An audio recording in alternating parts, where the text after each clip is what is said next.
ஐயா துணை அகிலம் கல்விசாலை ஆராய்ச்சி நிறுவனத்தில் இணைந்திருக்கின்ற அனைத்து அன்பிள்ளங்களையும் அன்போடு வரவேற்று நம் இன்றைய விருத்த பகுதிக்குள் செல்கின்றோம். திருவாசக விருத்தத்தினுடைய தொடர்ச்சியை நாம் பார்க்க இருக்கின்றோம். இந்த மொழியை தூஷணித்த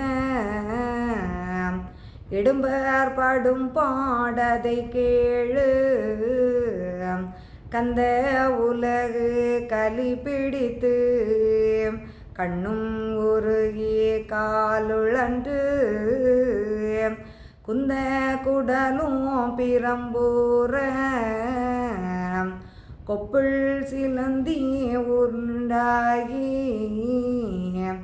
எந்த இடம் அலைந்தழிவார் என்னானை இது தப்பாதே.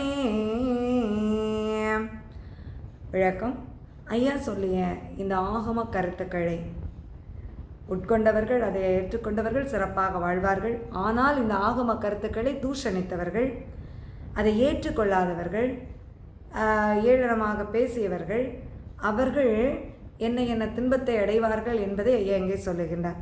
அதாவது கந்த உலகு கலிப்பிடித்து, அந்த கலியினுடைய தாக்கத்தினால் எல்லாம் கலிக்குள் அகப்பட்டு துன்பப்பட்டு கொண்டிருப்பது போல கலிப்பிடித்து கண்ணும் உருகி காலுழண்டு, தினந்தோறும் வேதனையினாலையும் துன்பத்தினாலையும் எந்த ஒரு செயல் செய்தாலும் நாம் வெற்றி கொள்ள முடியவில்லையே அப்படிங்கிற அந்த வேதனையினால் மனம் உழண்டு அந்த துன்பத்திற்குள் ஆட்பட்டு அங்கே வேதனைப்படுவார்கள். மேலும் குந்த குடலும் பிரம்போர, குந்த குடலும் அது பலவிதமான நோய்கள். அதாவது இன்றைக்கு கால ஓட்டத்தில் நாம் பலவிதமான நோய்களை பார்க்கின்றோம். அதுபோல் தீர்க்க முடியாத பலவிதமான நோய்கள். அப்போ அந்த குந்த குடலும் பிரம்போர கொப்புள் சிலந்தி உருவாகி, அப்போ அந்த கொப்புள் சிலந்தி அப்படின்னு சொல்லக்கூடிய நேரம் அது ஒரு கடுமையான வேதனையை தரக்கூடிய ஒரு நோய்.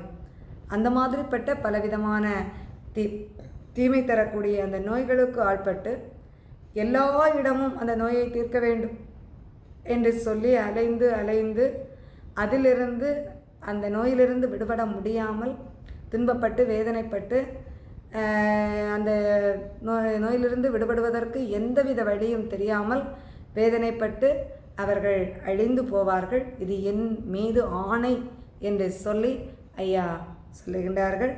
ஐயா